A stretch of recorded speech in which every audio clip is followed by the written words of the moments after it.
How's everybody this evening? Despite the chilliness outside, this is a very warm room for a very good reason. You're among friends, and we are going to have a great discussion tonight. And for some of us, this is a very, very familiar topic. I mean, as a child, I can remember following some of the routes and visiting some of the establishments of the Green Book as a child born and raised in the segregated South. So this is something that's very dear to me. Welcome one and all, and those of you tuning in online and all of you here, of course, in person at the Illinois Holocaust Museum and Education Center. I'm John Davis, and as a member of the museum's board of directors and chair of its education committee, it is an honor to welcome all of you here on behalf of our leadership staff and our volunteers. Thank you all for attending this extraordinary program. It is a program that highlights ingenuity in the face of institutional denial. The Negro Motorist Green Book paved the way for safe travel for Black motorists at a time when segregation and Jim Crow laws made even the simplest trip a possible perilous trip.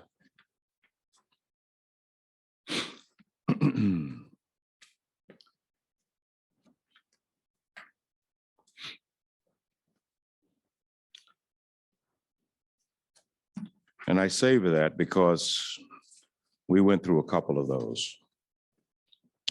We want to acknowledge and thank all of our donors and all of our partners.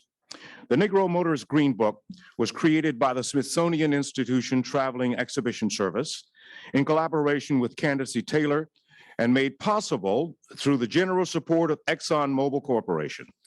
Locally, the exhibition and related programs are supported by our presenting sponsors, Allstate, and the Elizabeth Morris Genius Charitable Trust, as well as funding by Catherine Gates and the Golder Family Foundation. I would also like to acknowledge and to thank our community partners, the Chicago Crusader, Chicago History Museum, Chicago State University Program in History and Africana Studies, Nathaniel Voorhees Center for Neighborhood and Community Improvement, the University of Illinois Chicago Shorefront Legacy Center, and we also extend a special thanks to each member of the exhibitions and collections team, our own Ariel Weininger, Emily Mahoney, and John Tweedy, of course. For 13 years, the Illinois Holocaust Museum has used special exhibitions, public programming, and educational initiatives to engage our audiences through the stories that connect us as human beings. Stories that help us teach, learn, and to inspire, as well as stories that help us look inward and grapple with the difficult narratives of our past. Through our exhibitions and programming, we want to create a forum for dialogue with our visitors that speaks to the legacies of such histories, to how we see each other, and the challenges of inequity and injustice still ever facing today. As the Green Book exhibition tells us, it is our story, who we have been, who we are today, and who we have the potential to be when we understand the complexity of our past. At this time, I want to introduce the moderator and panelists for tonight's program. She is the award-winning columnist for the Chicago Sun-Times. She also has written for the Chicago Tribune. She is a political analyst at ABC-7 News and has served as a correspondent for Chicago Tonight, WTTW, Channel 11. She also was the longtime editor and publisher of the Chicago Reporter, a nationally recognized investigative monthly specializing in racial issues and urban affairs. Newsweek magazine named our moderator one of the nation's people to watch in the 21st century. Tonight, we all have the benefit and the pleasure, of course, of her professionalism and her leadership. Ladies and gentlemen, our moderator, Laura Washington. Thank you.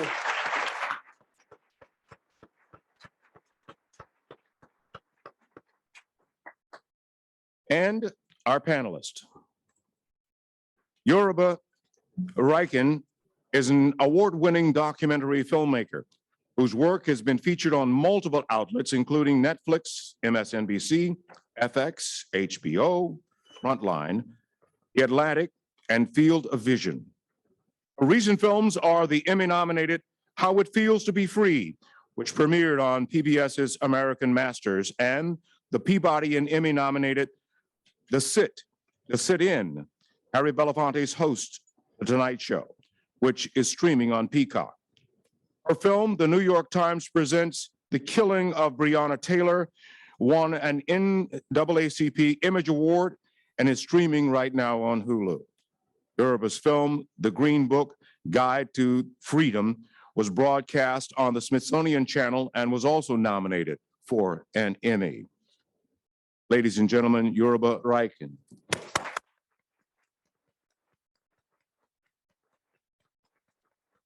Natalie Moore covers segregation and inequality. Her enterprise reporting has tackled race, housing, economic development, food injustice, and violence. Natalie's work has been broadcast on the BBC, Marketplace, and NPR's Morning Edition, All Things Considered, and Weekend Edition. Natalie is the author of The South Side, a portrait of Chicago and American segregation, winner of the 2016 Chicago Review of Books Award for nonfiction, and Buzzfeed's Best Nonfiction Book of 2016. Natalie Moore.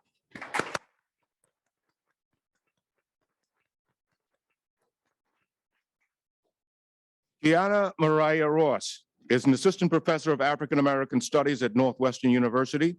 Her program of research draws on critical ethnographic and participatory design methodologies to examine the multiplicity of ways that anti-Blackness is lived by Black students in what she calls the afterlife of school segregation. Ross was recently awarded a substantial grant from the Spencer Foundation for her project entitled Wrestling with Reparations, a historical and ethnographic study of a Black community's struggle for educational justice. In this work, she explores Evanston's bold and unprecedented legislative decision organized around the concept of race-based reparations. Ross interrogates what this may mean for what she calls educational reparations. And ladies and gentlemen, Kihana Miraya Ross.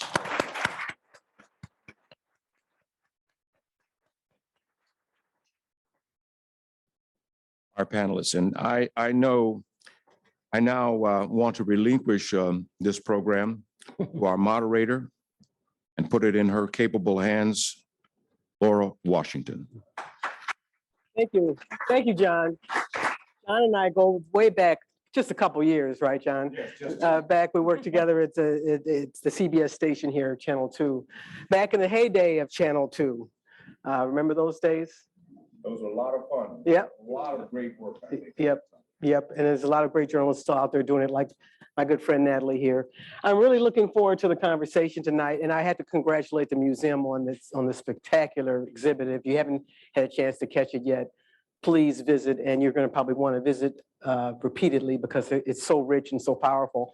I was just thinking when I toured it just a few minutes ago that I got to bring my mother back here because that exhibit is living history, and so is she. And I'm sure there's so many other people in this room who have personal connections to the history in that room. So congratulations.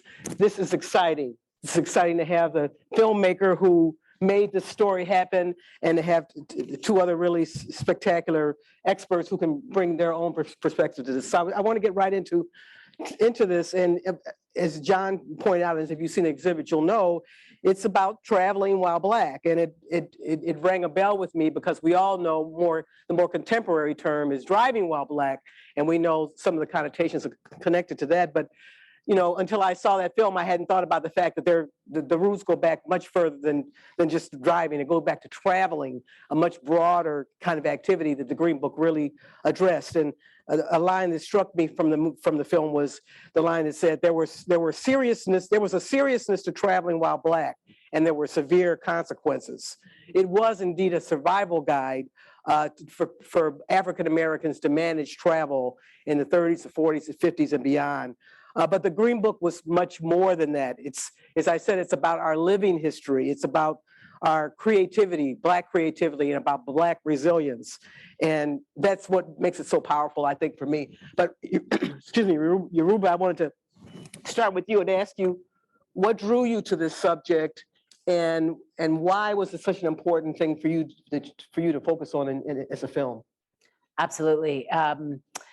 So I want to thank the museum for having me here and having this panel. And basically, when I was approached to make this film, I was approached by producers in 2017, and the Green Book at that time had been getting some amount of press because the Schomburg Library had digitized all of the Green Books, and so people were becoming more aware. And when I was approached by the producers to see if I was interested in directing this project, I did not know anything about the Green Book. I did not, I hadn't heard of it. And I'm always intrigued when it's a topic that I think I should know and I don't. And so I wonder, how many other people don't know about it. As I, began to learn what the Green Book was, I thought it would make a really fascinating film, a revealing film about so much more. It's a book and a guide, but so much more, as you just stated, about our resilience, our entrepreneurship, and also not only places that we went to for safety and for to be safe, but also places, Victor Green listed places in the book that we went to for pleasure and vacation and recreation. And Victor Green was the founder and author and the publisher, creator of the Green Book. So I just thought it had so many, through this book, telling the story of this book, we could tell so much about our history, and through time, because it was started being published in 36, it ended in 67. Obviously, these were monumental time for African Americans. So I signed on to be the director, and making the film was so revelatory. And at the time, the exhibit, I knew they were planning an exhibit as well. But the film came out before the exhibit.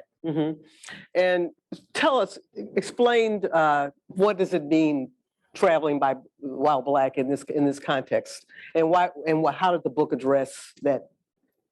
Well, I think it's important to know that Victor Green was from New York, and he started the first issues of the book. The first publications were just in the region, the New York region. So people always, think, oh, it's the South. That's where, the danger was. But he started this right in the New York area. And because he started it, because he was inspired from guides that were for Jewish people, specifically in the Catskills, places that they could go for recreation and travel, that he had seen, and he said, "Oh, we need something like this for our community." And just wanted to pause there. The Jewish guide, was that also founded around the same kind of sentiment, where Jewish people felt they were not welcome in certain places? Yes, and I think it also was specifically for, in the Catskills and the Borscht Belt, that area where Jewish people went for vacation. Yeah, and so he was inspired by that, and he also he was from New York. His wife's family was from Virginia. And so he would travel to Virginia. So he was traveling, he was driving those roads and knew that we needed a guide for safe places because he had experienced it himself. And so that's what traveling, you said, it's not just driving, it's traveling. So it was really just, it was how we moved in this country. And so he started by it being regional, just around New York, but very quickly it expanded all over the country. And it was, so it was motorists, right? So people who were driving, but also he was, this was during the beginnings of the Great Migration. So people who were taking trains, places that they could stop and places that they could stay over. People who were actually moving from the south to the north, and we talk about that in the film. So it was how we moved, and because we were living in a terrorist society. I mean, that's the reality. And so we needed a place. There were sundown towns, places that literally advertise if you were Black, you had to get out by sundown. Some places rang a bell. So this was, dangerous times. These were dangerous times, but we still traveled, and we still traveled back and forth to family members, to places of vacation, to places to move for work. And this guide was incredibly important in helping us do that. I wanted to move to Natalie, to you, and I know you've seen the film, and you've written about present-day segregation. This book was addressing segregation from more than a half century ago. So this is something very much in your wheelhouse. What was your reaction? How did you feel coming away from the film, and what was important to you about the story? It's a reminder that I am the granddaughter of the Great Migration. And so, like Yoruba was saying, we think this is just the South, but knowing what the North was doing too, and how you were restricted to places, I call it Jim Crow of the North. And today I asked my mother, did they ever use the Green Book? And I wish my grandparents were alive, because she said, no, they didn't, my grandparents were from rural Georgia, and that was vacation. You go down south, and my grandfather kept going until he couldn't go anymore. And that was always home to him. But she said that they would just drive 13 hours nonstop. And because they had no choice. Right. And then you think about we are not a driving family growing up. Like, my parents sent me on a plane to college. I can count the number of times we've taken road trips. And one time when we did drive to Georgia, we would leave at 3 a.m. And I understand why we were leaving, because that's how they used to leave. You leave early so you can drive, and then you can get there when it's light, and then you're avoiding all this. The kids are asleep. But she did tell me a story I didn't know before. She said that one time they did stop to get some fast food. She's like, you can only eat cold fried chicken so long for 13 hours. And the woman in the restaurant said, I think my mother, she said she was probably around middle school age, and she sat down, and the waitress told her she could not sit. But I was like, well, what was I'm interviewing her before I get here tonight. I was like, well, what were you thinking? What do you remember? And it just was what it was. There wasn't some big conversation that was had afterwards. She was like, I just got up because she told me to. Did she understand what was going on? She understood, even being from Chicago, knowing that wasn't the same. And my father's people are from Tennessee. And, he tells the story of being, he and his younger brother drinking out of the white water fountain, because his brother was like, we don't want to drink colored water because it could be poisoned or something. So let's drink the white water. Must be clear. This makes no sense. Right. And he said that his father grabbed them, by their collars and was so scared, and they get home and they talk about it. But my great grandmother had to get 2 of her sons out of Tennessee because of racial violence. One was accused of raping a white woman, and another one got into a fight with some white boys. So they left to New, and my grandfather ran away from home and came to Chicago. He was like, I'm done with all this Nashville nonsense. So, you know, I've heard these types of stories growing up and knowing why, you know, they left, why my other grandparents left, you know, opportunity, you know, again, the granddaughter of the Great Migration. But what I learned from the film, or again, reinforced the women's role. Like I've heard about the women who owned the diners, and these were gathering places for civil rights, but I hadn't heard about it in the context of the Green Book. And this exhibit shows that too, you know, places of leisure, but also places of resistance where you can organize, and women who were savvy and saw an opportunity, like, I'm gonna open a hotel, I'm gonna create these places for people to come. So, you know, my knowledge was cursory, like, you know this. I refused to watch the movie, The Green Book. You know, maybe I'm Why pushing too do hard. you say that? You know, I know Yoruba has something to say about that too, but why do you say that? the commercials just didn't like, oh, the nice white, the racist with a heart of gold. You know, how many times do all these movies, they're not really right, like, they just don't like to show racism. It's always couched. It's sugar coated. Yeah. Or if they are, then they have this metamorphosis during the film, and they change, and it just looked too lighthearted. Like, all that sappy music, like, it doesn't have to be trauma, but yeah, I was like, I think I'll pass on that. Yoruba, before we go to Kihana, so tell us about the other movie. Yeah. So we, you know, my team started making the Green Book. We filmed in the summer of 2017. We, you know, went all over the country, filmed the places that we, you know, are featured in the film, and then came back and started editing. It was a very tight schedule making the film. But in like August, we had heard the Green Book, the Hollywood movie, premiered at the Toronto Film Festival. And that was the first time that we heard about it. I'm like, oh, there's a fiction film. Interesting. Okay. Continue on, like, making our film. And then we started doing our screenings in January. And that is when the Green Book film also came out in theaters. So it was this crazy thing where we were out at the same time. And I didn't see it for a long time.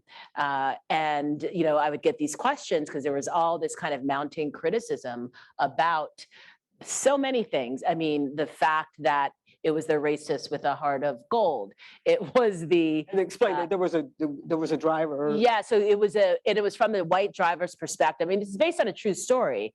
A white driver who drove the musician whose name is escaping me at the actor, right? But he was a Black musician, a very you know, a very accomplished classical jazz musician, gay, who they did a tour in the South, and he was the driver. And so this was from the perspective of the white driver, who was, you know, a racist with the heart of gold, who in the end was redeemed by the musician. And it was written by white people. It was directed by white people. And in fact, the family of the musician tried to, they were at one of the screenings that we did, they tried to contact the creators of the film, and you know, never got a response back. And in terms of the Green Book, had nothing to do with the Green Book. And in fact, somebody I remember pointing out that you never see Black hands touch the book. Oh, wow. It's literally the white driver, and he said something very dismissive of like, oh, this place is a dump. This was listed in the Green Book. I mean, so it was really problematic. What it did do was give us a lot of attention and press, because people were like, This is the real story of the Green Book, But I didn't hear about your the film. Yeah. film until it was sent to me Right, by the right. museum. I mentioned to my husband that I was doing this the other day, and he said, "Oh, that was a great movie," but he wasn't talking about you. Yes, yes. I mean, that's the challenge with documentaries too, is Yeah. sometimes a lot of times we can't break through. But that's why it's also so important for us to tell our stories, our own stories, all of Absolutely, us. yes. Kihana, so could you reflect on the film and the story and what does it mean to you personally and why is it important to you? Yes, I have so many things to say. I'm gonna try not to say You have all the of them. floor. And I brought my little book because I have 5 kids. I forget things from minute to minute. So if I go on a thing, You have 5 kids? bring me back, reel me back in. Wow. So I am just so excited to think about this work, and especially in relation to my own work. But I'll just say in general, first of all, one of the things that struck me, you all have started to touch on ideas of resilience and thinking about the way that the book is not just about travel, right? But that the book is about vacationing, was about joy, was about the ways that Black folks, that we found space to enjoy ourselves. But I think something that's also important is that it is also about fear. And I think that in a society that's structured through anti-Blackness, you know, society is taught to fear us, right? We are the thing to be feared. We are the super predator. We are the monster, etc. And what I think this film reveals is the fear that we actually move with on a day-to-day basis that society doesn't acknowledge or doesn't think about or hasn't ever even occurred to them. And so I think even particularly because in K through 12 education, we're not taught Black history. Happy Black History Month too, by the way, everybody. Hey. We're not taught Black history, either historical or contemporary experiences. Folks just don't even think about that, right? I am a, upper middle class, fair-skinned Black woman professor at a prestigious university. I do not take road trips, right? I will not take a road trip. And when my What is that about fear or is that what? definitely about fear. Oh my gosh. I mean, You won't take a road trip to the south or no, anywhere? I won't take a road trip. I don't drive distance like that. Like anywhere that I feel like I'm going through what we call boonies, I do not do it. I won't do it.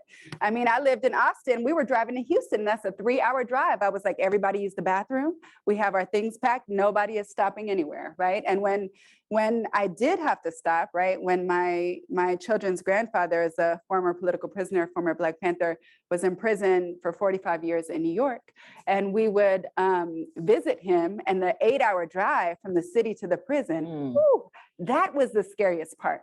Not going into the prison, not hearing the doors close, not the guards, not being searched, none of that. The scariest part was the actual drive. So I do think that one of the things that the film really reveals for folks is like, this is what we live with, right? That you actually don't understand and aren't taught to think about or understand. And I think that that's as important as recognizing the ways that we are resilient and the ways that we find joy in everything, regardless of our circumstances, from, the antebellum period forward. But what I want to say about this in relation to my own work, which is about education and the ways that students experience, resist, and refuse anti-Blackness in schools, is that it just got me thinking, like, we do this unofficially all the time, right? Like, and still, so this is not just historic. This is also contemporary, and not just in the sense of the fear, like I'm talking about right now, but also in the ways that we talk to each other about which schools, which programs are safe, are feel good for Black students, right? We do that The informally. way we accommodate it, we find accommodations to get around those obstacles. Yeah, exactly. Share the knowledge. And share the Mhm. knowledge. So it's also the ways that since the antebellum period, since the period of enslavement up through now, we've also created our own Black spaces in education, right? To get the things that we need that we can't find elsewhere.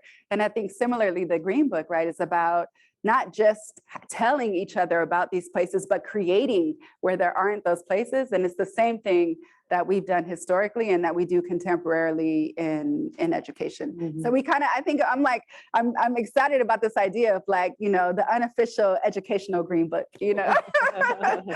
And can I just add, that's the reason, just in terms of that fear and that danger that we face, that's why I deliberately, you know, call it out as terrorism. Yeah. I mean, that's what we were facing. Yeah.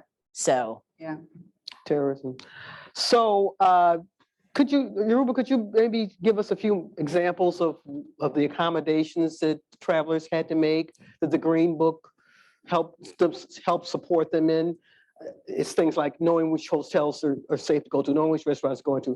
But there are many other Black-owned businesses, many other Black-friendly businesses or opportunities that the Green Book presented. Absolutely. And one thing to note too is that the book maybe in the early 60s went international as well. So the publisher started listing international places for African Americans that were safe and welcoming. So, you know, as you mentioned, we're talking hotels, we're talking big hotels like the Hotel Teresa in Harlem or the Dunbar. I'm reminded, I did the tour quickly, so I'm remembering the names. The Dunbar Hotel in LA, the Claremont Hotel in Berkeley, big hotels, but then also small runs, what I think we would call the bed and breakfasts today.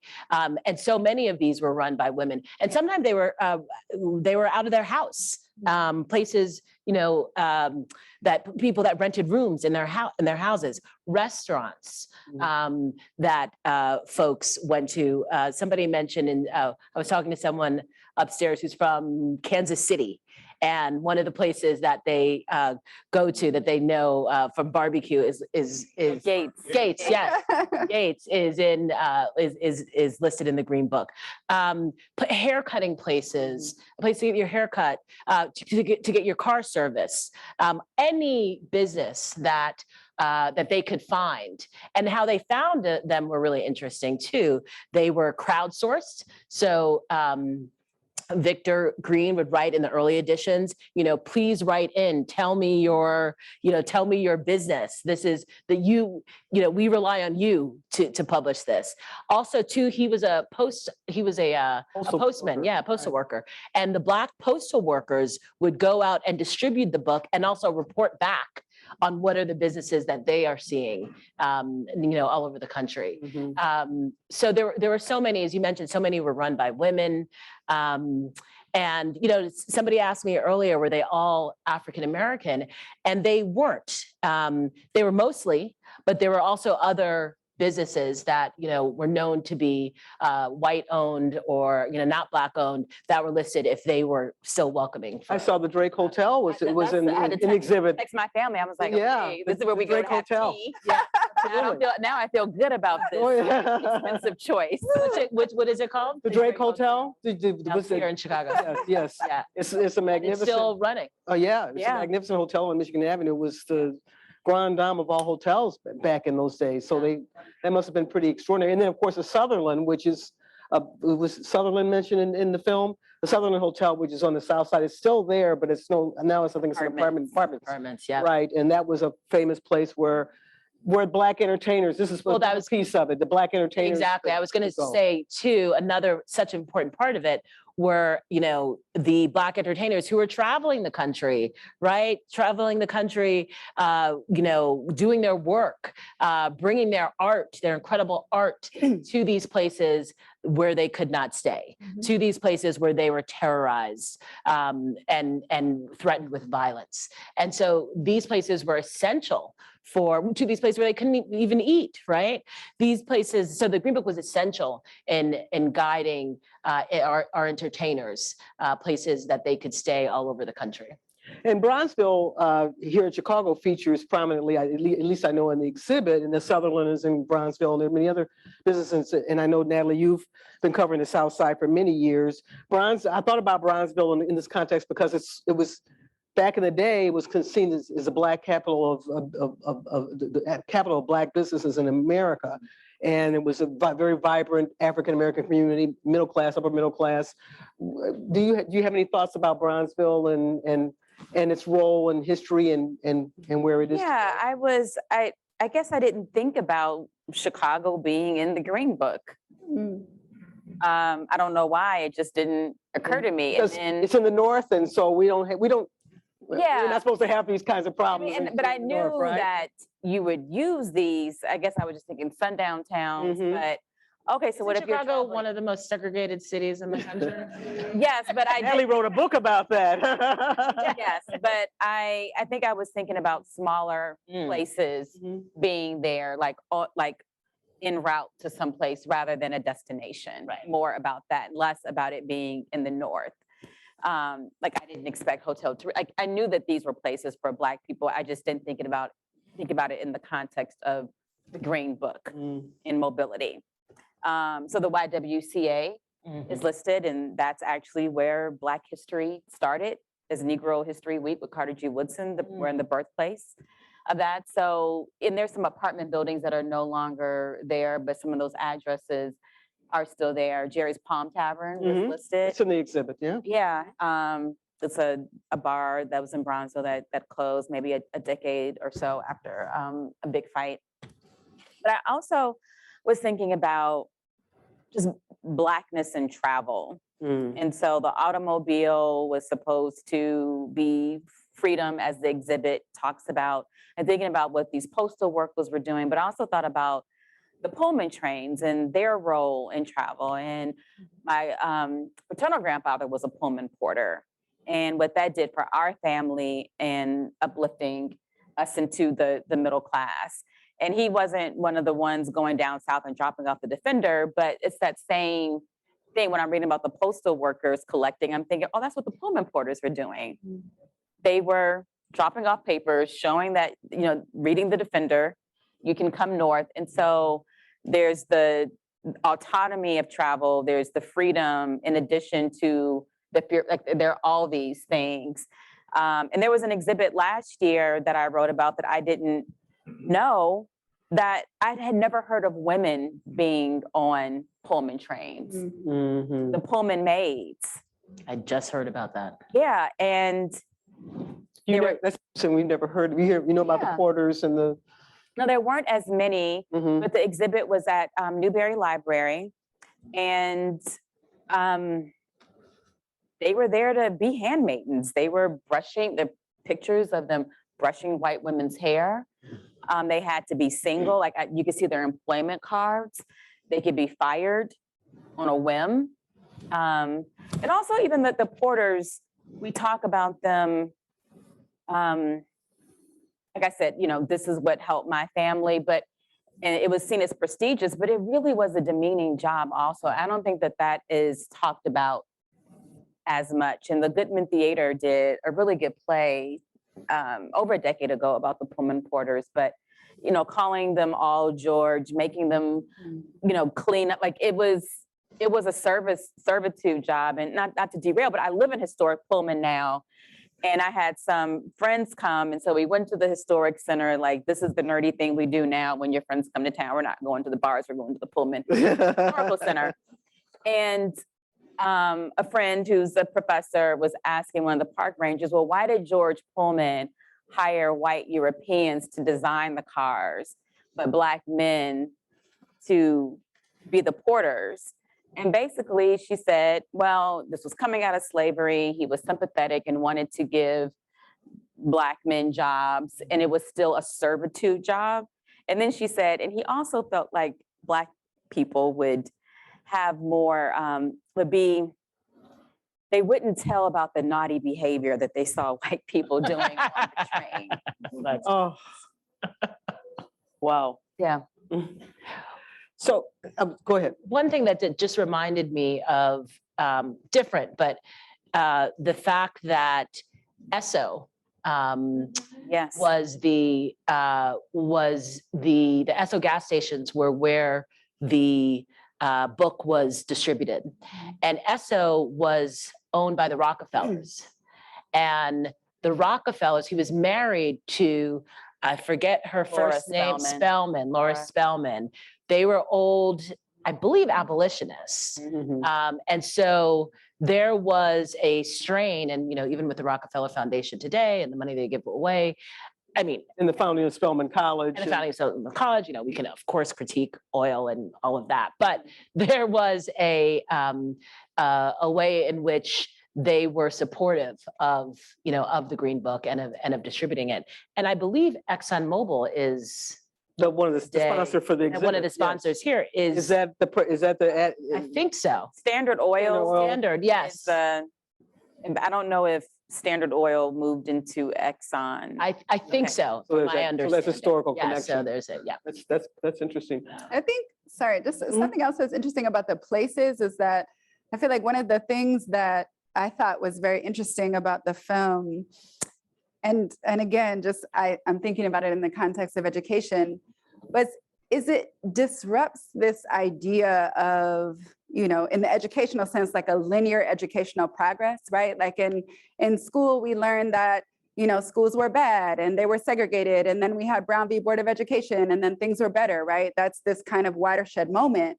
But the reality is that in many ways, Black schools, Black education spaces were decimated with desegregation and with this country's efforts to integrate. And I say efforts because I think we're still on the road. We have not arrived at real integration yet. So I think that's important to say. But so I think it's important to talk about both of those things, right? That like with, desegregation came the decimation of many of these Black businesses Absolutely. that opened up Yep. to serve Black folks when there weren't other spaces. And I think similarly, it's important to think about, obviously I've never met anyone who wants to return to segregation. So let me be clear about that. But there are a lot of positive aspects of segregated schools that Black students talk about, including Black teachers who massively lost their jobs, Yeah. right? Who were not allowed en masse to teach in newly integrated schools. And that relationship between Black teacher and student was ruptured, right? And even today, there's all this talk about how do we get more Black teachers? We're still trying to recover that, right? That was lost. And so I think it's important to, while we kind of uphold, right, this thing that we fought for, which is desegregation, which is integration, which we're still fighting for, to also just recognize what was lost in that process and to honor those folks who worked so hard to build those businesses, to build those schools, to work with Black students who lost their way in that process as well. And absolutely. I mean, the Civil Rights Act was passed in 64, Voting Rights Act in 65, and the Green Book stopped publishing in 67, precisely because of that. And I think we as a community, as you said, not that anyone's saying, let's go back to segregation, but how are we supporting or not supporting our Black businesses and which were which were so many more at that time, doctors, lawyers, insurance, banks, I mean, in my work, I'm sorry, but you just said that. And I just was thinking in my work right now in 2023, some of the folks in Evanston, when you're asking, what do you want in your community? They said, I want a Black bank that will lend money to Black folks. Like this is 2023, right? And 20, 30 years ago, we had that. 20, 30 years ago, I know in Chicago, we had Black-owned banks. Yeah, in New there's York not one- too. Right. And there's not, so there's lessons that we can learn Right. that we need to, really delve into as a community about how to, and the Green Book shows us, is one of the ways we can look at to see how it supported us as a people. And I think toward the end of the film, you talk about the decimation of the businesses, but the fact that there are efforts to preserve and to revive some of these businesses, some of these restaurants, hotels, et cetera. Can you Yes. talk a little bit about that? Yeah, one of the main one, and it's in the exhibit, is the Gaston Motel in Birmingham. And the Gaston Motel was one of the premier Black hotels for Black people, created by A.G. Gaston, a fascinating character who, I hadn't heard of him before. I read before I started the film, but I read his book by Carol Jenkins, his niece, the great journalist. And he was a self-made millionaire. And he created this in Birmingham. He created this hotel, the Gaston Motel. And it's where Dr. King and the SCLC stayed when they were doing their Birmingham strategy. I forget, it's the Birmingham, forgetting the exact name, but where they were integrating Birmingham. Mhm. And it's where they had their meetings. It's where, he was doing press conferences. It's a very historical place. And they are now, then it, became I forget exactly how he started to lose the businesses, but by the 70s, 80s, it was in disrepair. And in 2017, Barack Obama declared it a national historical, yeah. And so they are working to to revitalize it and to make it a working motel and museum. And I think with the pandemic, I think that sort of stopped, slowed down things, but they are working to do that to the gas. And obviously Birmingham is such a historical place. It's in the area where the church is, where the three little girls were murdered. It's such a historical area that it makes sense for it to be Sure. part of that. Sure. Another example is Idlewild, which is Yes. just north of here. Talk a little bit about that. And Natalie, do you have any connection to Idlewild through your family or friends, or so a lot of Chicago people? Yeah, a lot of homes Chicago there. people. I always thought that was more of a Detroit area, and Chicago people were more on the western part of Michigan. Like when I lived in Detroit, no one heard of New Buffalo. Oh, okay. Or what's the other, Union Pier. Mhm. And I feel like And- growing up, I knew Black people, In those communities. from Chicago I hadn't heard Idlewild outside of Detroit. But Idlewild is another one of these Yeah. places that they're trying to. They're trying to, back. yeah. So Idlewild was in its heyday in the 50s, it was this Black resort where, again, all the greats came and performed.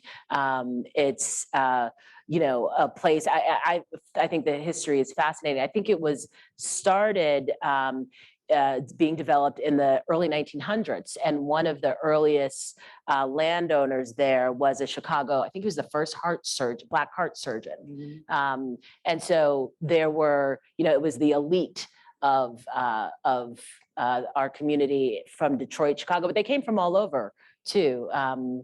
But, obviously based in the Midwest, and they are trying, there are people who are still, have places up there. We went and filmed there. There are people who still live there, and they are trying to bring folks back to the community.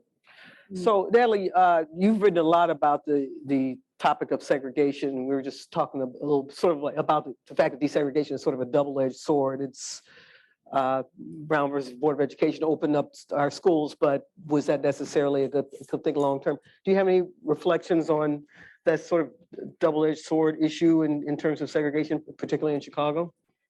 I don't know if I see it as a double-edged sword. Like, on one hand, there's like the Black self-determination and things that we create, and the fact that we have a Black South Side with miles upon miles of Black middle class and working class homeowners in the face of discrimination, and all this is wonderful. Like, we make a way out of no way.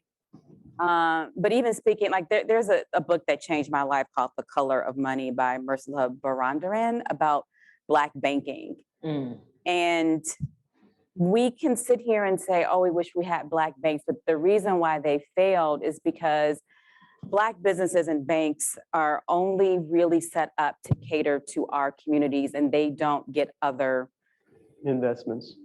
and other businesses. And that is partly why they don't succeed. And another book I would say to read, Don Hayner's book about Jesse Binga, the first Black banker.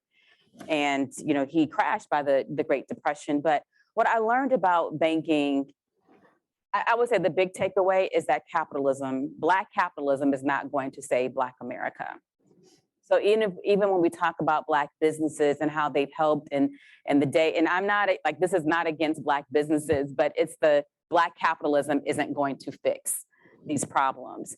And what she does in the banking book is even talk about, like, there were Italian banks, there were other white ethnic banks, but what happened is that they got absorbed by mainstream banks and had had all kinds of customers. And so if you have a persistent racial wealth gap and you have underemployment, like all these things, like it's the cycle. And so it's just really set up for Black banks to fail because the population that they're serving, and they don't get to break out and be a bank that is Black. They are, and it's interesting too how Republicans and Democrats will use that as their, like Nixon, oh yeah, Black banks, Black businesses, Reagan, same thing, Clinton, for different reasons. Okay, well, you know, for the Reagans, that you can just keep that over there. We don't even want you all mixing it with us.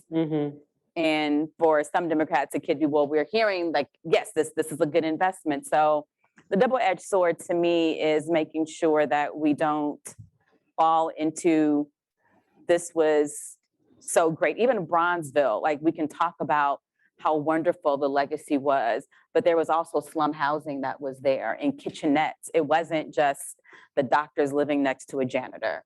And most of the businesses in Bronzeville were not Black owned. Like there are certain myths that are perpetuated too about communities. There are mostly, and if you read Black Metropolis, which is 800 pages, you will see in the 1930s that the businesses were mostly white. White owned.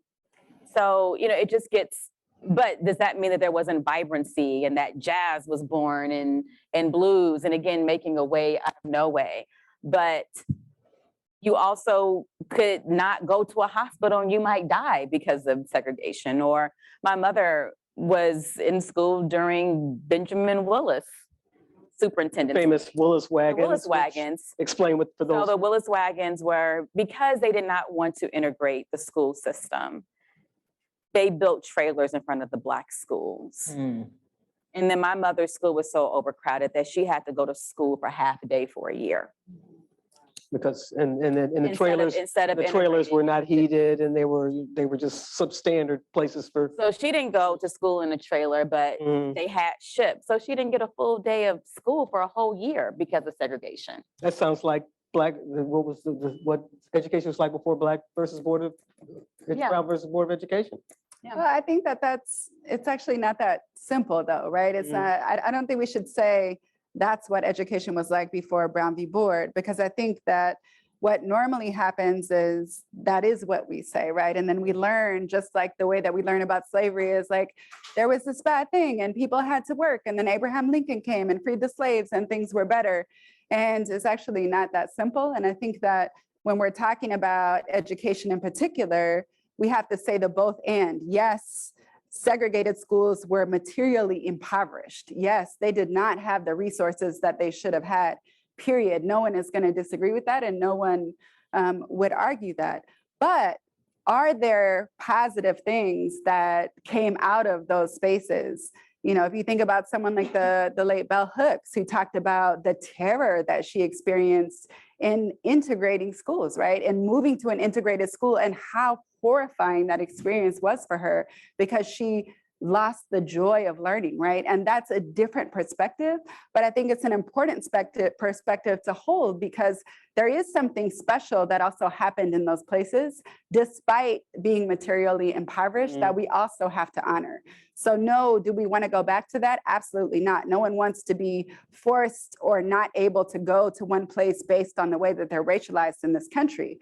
But is there a difference between separation and segregation? Yes. And are there, or is there a place for exclusively Black spaces in education that I think, particularly when we're operating in an anti-Black world, are absolutely necessary for Black students? 1,000,000,000% yes.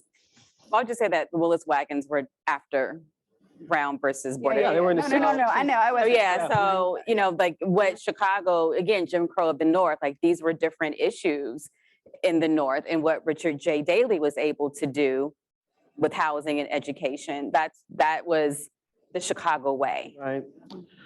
And one of the myths, Yoruba, that you explode in the film is the perception that, you know, these bad things just happen to Black people in the South. And you cover the sundown towns. And one of the interesting things is that, if I'm right, explain what a sundown town is, but most of the sundown towns were out west. Yeah. And Mr. Green had difficulty finding spots for people to go because of that. And you think of the out west as being the liberating place Right. where we go to be more free. Right. Not true. Right. Well, Route 66, and it's also in the exhibit, was notoriously a dangerous place for Black people. There were even articles at the time, you know, saying that Black people were getting into a certain amount of accidents on Route 66 from exhaustion, because there was no place for them to stop and to stay. Also, I think it's North Dakota. That was a place where he had no Green Book listings. And somebody wrote in, and it's in the exhibit as well, saying, I don't think you should have, I don't think there is any place here in this state. In the for Black entire people. state. Yeah, in the entire state. So you have to drive through. the Yeah, entire state. don't stop here. Yeah. So yeah, and most of the sundown towns, again, where Black people were either explicitly or implicitly had to get out before the sun went down, most of them were not in the South. And a bell would ring, right? Yes, sometimes a bell would ring, or there'd be a sign saying, you know, to Black people to get out. Yep. Or it was implicitly known. Did the Green Book identify those towns? No, the Green Book didn't identify those towns. Okay, because that would have been good information to, Yes, yeah, yes. but probably a lot of that was spread through word of mouth. Exactly.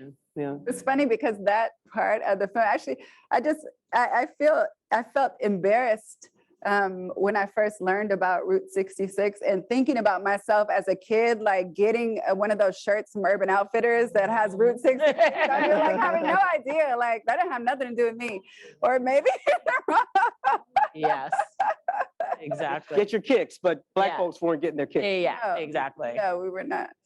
So yeah, I want to come back to you. You sort of briefly mentioned this work that you're doing in Evanston around reparations, and talk a little bit about what that's about. And is there a connection between some of what we've been discussing tonight in terms of you know, the African Americans have paid a heavy price in so many different ways, and they're still doing it. Just to cite your personal example. Yeah.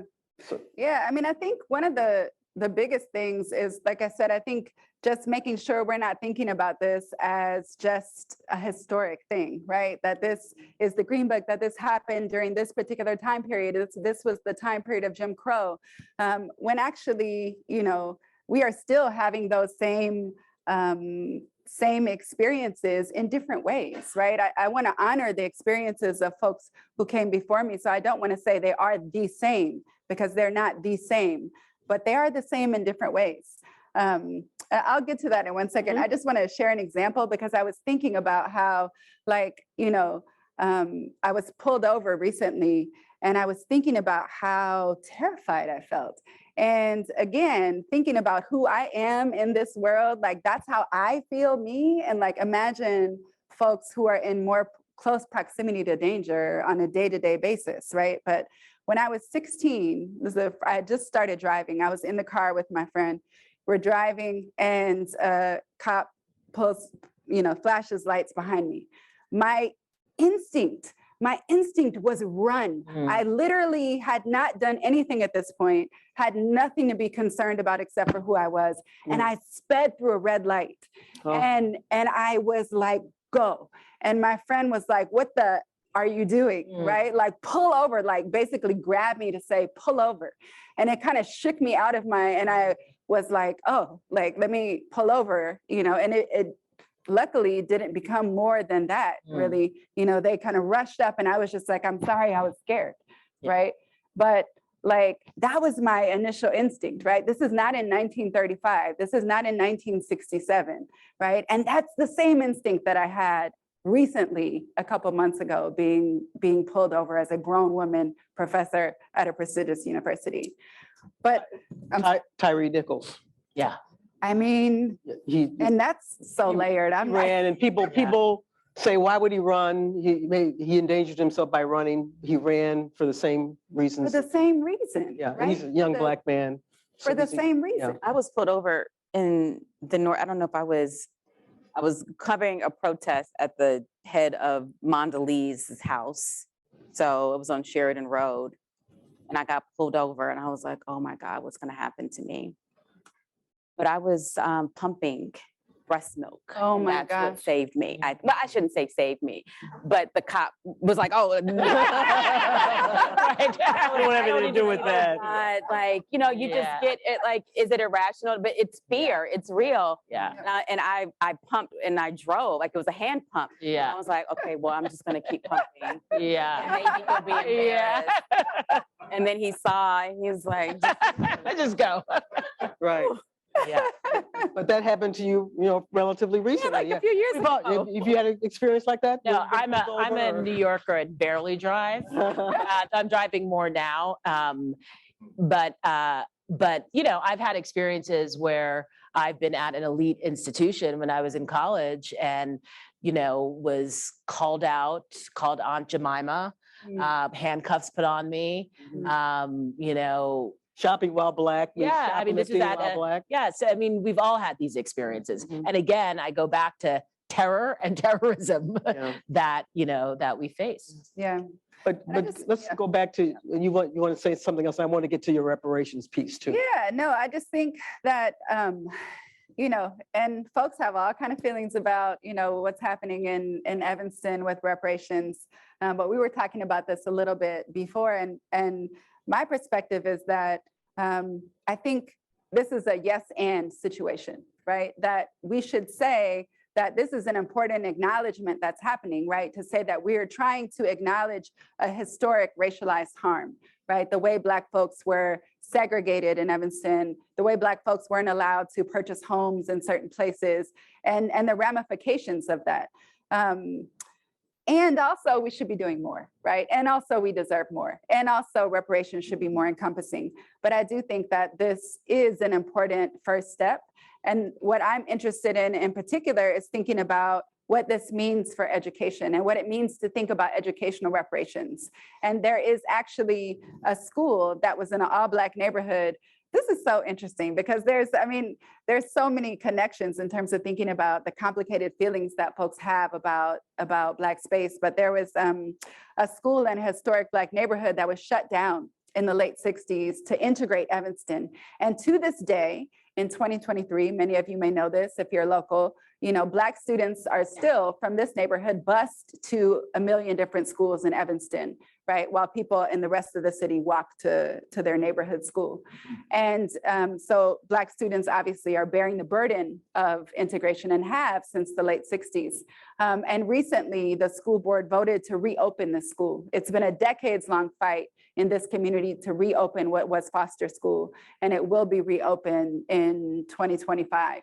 And so I think that question of educational redress and what it means to try to repair, because that is also a racialized harm in education, racialized harm, what it means to try to repair and redress the theft of educational opportunity, of Black teachers, of Black institutions, of Black space, of Black joy, of all of those things is really important and obviously connected in so many ways.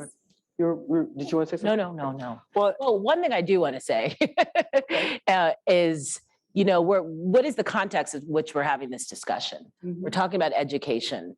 We're talking about our history. And what are the wins that we are facing in terms of knowing our history and understanding our history? And there are forces in this country that are trying to ban it, literally, and are trying to, make it illegal to talk about history that makes white people feel uncomfortable. And we already don't talk about about it. Right, It's a myth. It's a myth. There's this myth that everybody's talking about it. About Talking so race much and race. about About it. race. Yeah. Critical yeah. race But that's how theory. they feel, I guess. But that it's like, yeah. but if you look at curriculum and K through 12, that's Yeah. it's not happening. Yeah. And actually folks have been fighting for it to happen. And Yeah. that's the real fight. That's the, yeah. So it's like they're flipping the narrative, like this bad thing is happening, we have to stop it, when actually the bad thing is that it's not happening. It hasn't been happening. But look, 1619 was produced. Well, there you go. You know, was- that was, you know, and that's but how often is know, that taught in right. But K it's, through 12? you know, New York Times the New York series that Times. became a book. Exactly. That's now a documentary series Right. on Hulu. Yeah. You know, and Nicole Hannah-Jones, the creator of it, was just tweeting about this crazy reviews that, you know, from these right-wing, you know, I just saw this something before I came here where they, it was the National Review where they literally said, oh, they have a picture of a nappy-headed boy in a wrapped in American flag, you know, cape.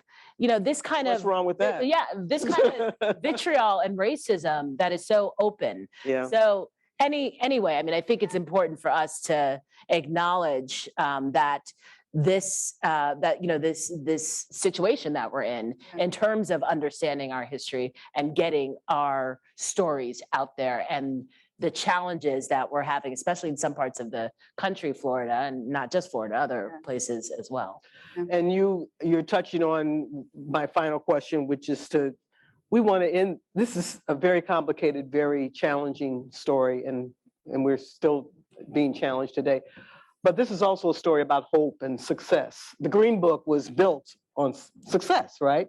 So I'd like to, I don't know if you'd like to reflect, but I'd like all of you to reflect on, is that, if that's the case, how is that the case, and why is that important for us to take away tonight? Well, I think for me, the focus, you see the resilience in the businesses and in the entrepreneurialness of that is documented in that book. And that is one of the things that I think we can learn from and be inspired by, because you know, I think we all agree that having more Black-owned businesses is only helpful for our community in terms of lifting up, in terms of being our own boss, in terms of learning about money. You know, we can sort of critique Black capitalism, but we know that we have to be, that we are in the society that is a capitalist society, and having Black-owned businesses strengthens the community.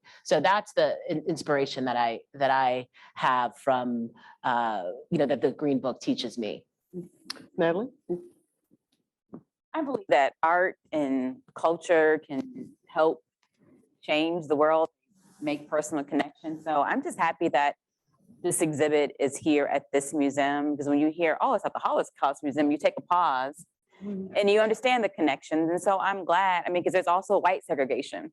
So we're in a segregated, I mean, not necessarily Skokie per se, but, you know, we're in a region that is segregated. It's not just Black people who are segregated, it's white people who are segregated too. So I hope that white people come see this. And I love that I hear the ads for it on B103, and that the museum is, you know, doing outreach to get people from all over the region to come, because it's not just a Black people's story.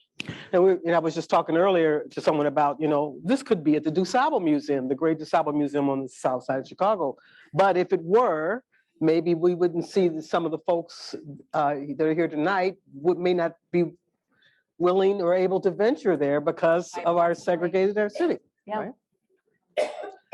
Kiana, you have the last word. Yeah, I was just, and we were talking about this before too. I love how the film begins. And if you all haven't seen this documentary, you should see it. But I love that it's like talking about Black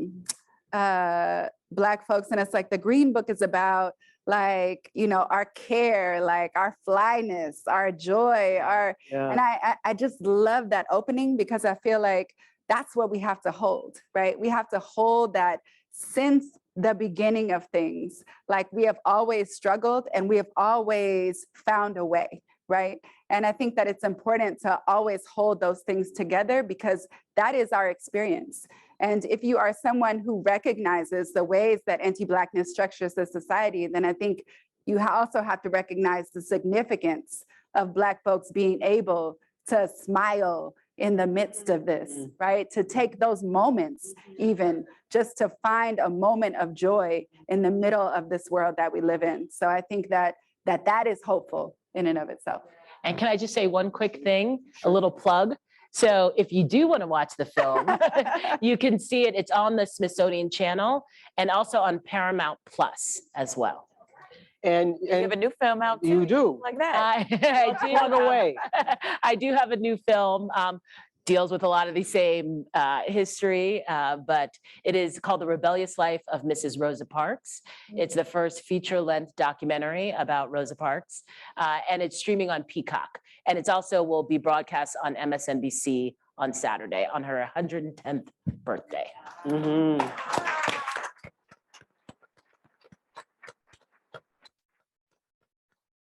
Congratulations, and I think we're ending this on joy, and that's a really great place to be. Yes. Thanks to all three of you for your brilliance and for your you. conversation. Thank you for the And thanks to you for coming.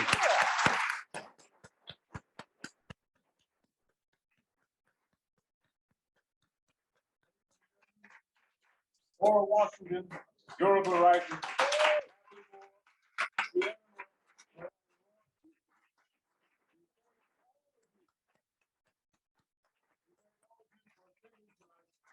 Discussion. And remember, this exhibit is going to be here at the museum through April 23rd. So bring your friends and family members back to see it again. And let us never forget that the Illinois Holocaust Museum and Education Center owes its very existence to those who bravely and defiantly survived one of human history's most inhumane acts, the Holocaust. We urge you to share your experience here at the museum with all of your friends and family. We also encourage you to become a regular participant in all of our programs here. They are phenomenal. I assure you that you will be richly rewarded and informed in ways that you might have never even imagined. Again, thank you. Stay safe until we meet again.